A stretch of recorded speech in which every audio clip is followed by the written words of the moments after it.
Audio Jungle.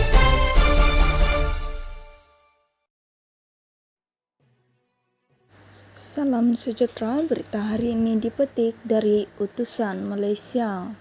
Patutkah Najib diberi pengampunan? Di awal tahun 1970-an, Datuk Harun Idris, Menteri Besar Selangor, dituduh menerima rasuah berjumlah RM250,000. Pertuduhan dengan jelas mengatakan wang itu diterima untuk UMNO. Dalam tahun 1981, setelah Datuk Harun menjalani sebahagian besar hukumannya, Tun Dr. Mahathir Mohamad pada masa itu, Timbalan Perdana Menteri memukakan permohonan kepada Lembaga Pengampunan untuk mendapatkan pengampunan bagi Datuk Harun. Pengampunan diberi dengan dan bebaslah Datuk Harun. Di awal tahun 1980-an, Datuk Mokhtar Hashim, Menteri Belia dan Sukan dihukum mati kerana membunuh musuh politiknya dalam UMNO, Datuk Muhammad Taha Talib. Setelah berada dalam penjara beberapa lama, beliau diberi pengampunan dengan menggantikan hukuman mati dengan hukuman penjara. Apabila tamat temponya, keluarlah beliau untuk menjalani penghidupannya sebagai orang awam. Kedua-dua kes ini menunjukkan cara tradisi pengampunan dilakukan.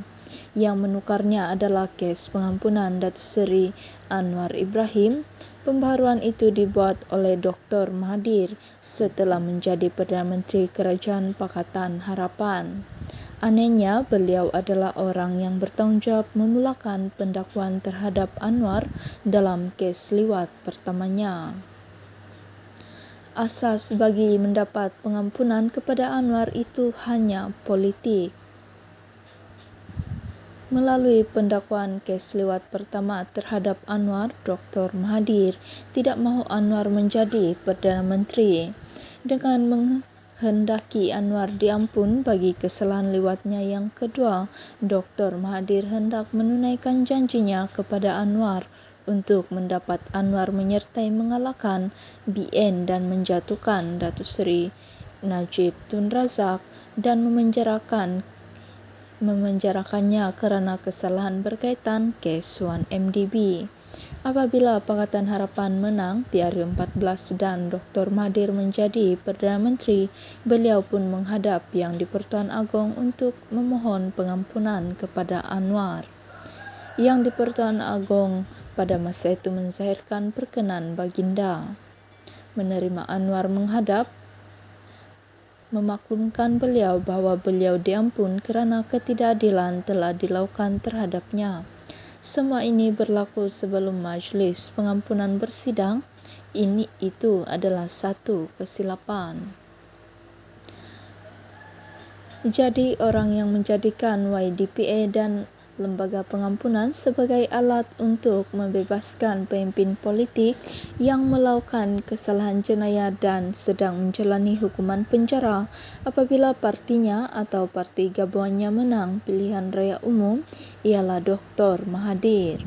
Orang yang membuka jalan bagi pemimpin politik yang melakukan kesalahan jenayah dan sedang menjalani hukuman untuk menjadi Perdana Menteri dengan mendapatkan pengampunan apabila partinya atau parti gabungannya menang pilihan raya umum adalah Dr. Mahathir.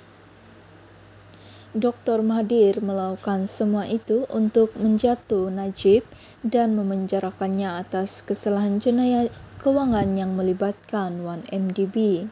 Sekarang beliau telah berjaya, Najib telah didapati bersalah dan sedang menjalani hukuman penjara.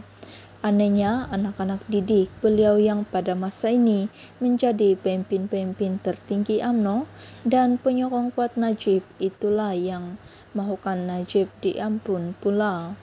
Dr. Mahathir tidak boleh marah kepada mereka kerana beliaulah yang menjadi guru mereka.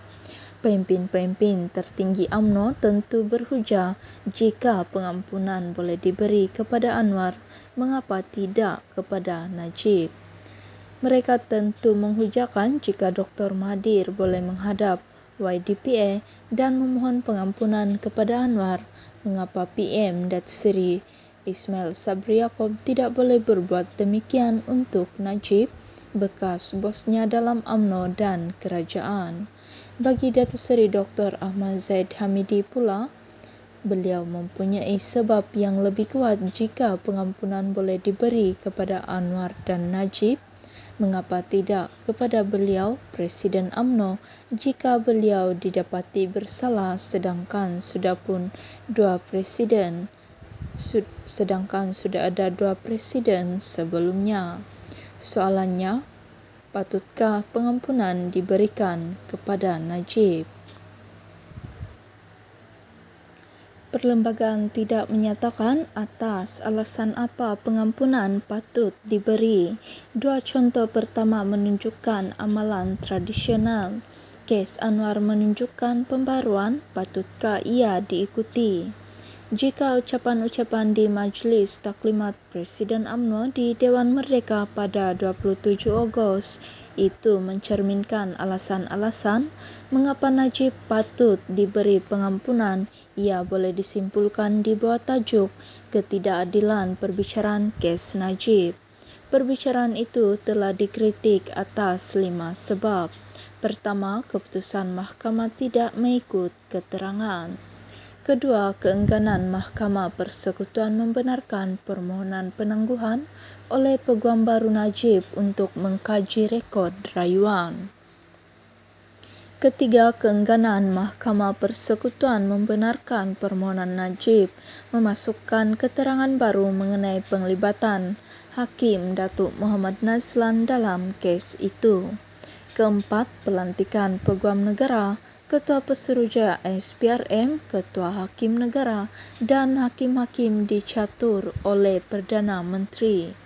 Kelima, penolakan permohonan supaya Tun Tengku Maimun Tuan Mat menarik diri kerana kenyataan yang dimuat naik oleh suaminya dalam Facebooknya pada 11 Mei 2018 dan suratnya kepada Majlis Peguam bahawa beliau tiada bantahan jika peguam-peguam akan memohon penangguhan untuk menghadiri acara Walk of Justice pada 17 Jun 2022 yang berkaitan dengan Muhammad Nazlan.